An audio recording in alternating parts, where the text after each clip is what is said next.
Many thanks for joining us on the newsroom with me, Abisola Adebayo.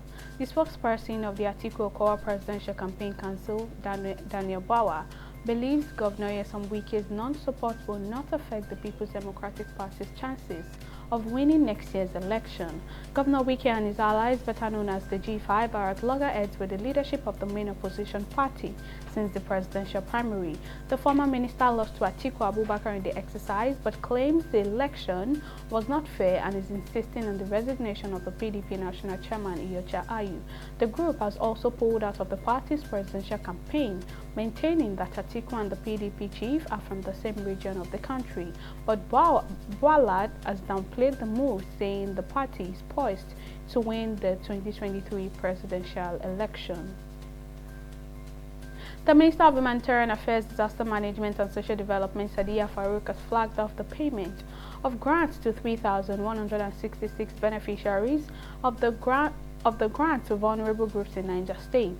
Presenting the checks to selected beneficiaries in government house, Sadiya Farouk said President Buhari had also approved the release of 12,000 metric tons of assorted grains from the Strategic Grain Reserve and non-food materials for distribution to the victims of flood and banditry in the state. She said the grant under Grant for Vulnerable Groups for program targeted rural women to sustain social inclusion of the present administration. The Independent National Electoral Commission (INEC)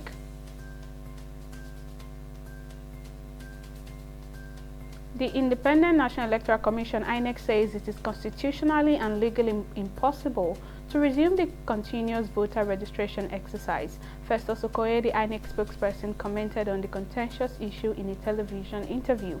There were reports that the Federal High Court in Abuja had ordered INEC to resume the CVR exercise. Reacting to this, Okoye said INEC has not received the certified true copies of the judgment of the court.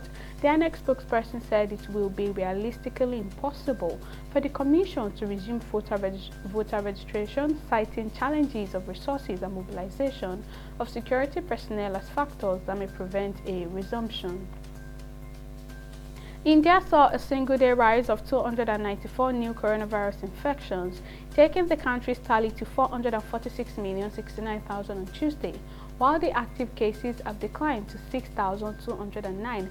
According to the Health Ministry, the active cases comprise 0.1% of the total infections, while the recovery rate has increased to 98.80%.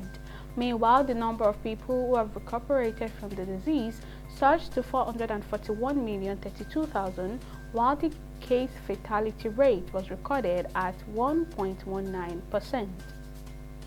President Muhammadu Buhari has officially unveiled the redesigned Naira notes. The governor of the Central Bank of Nigeria, Godwin Emefiele, on Tuesday said the president will unveil the newly designed 1,500 and 200 Naira notes.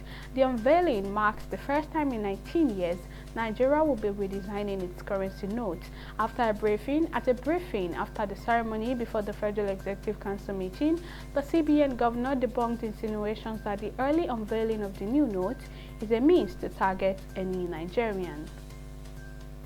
At least 10 persons have been confirmed dead and multiple injured following a shooting at a Walmart store in Virginia, the United States of America.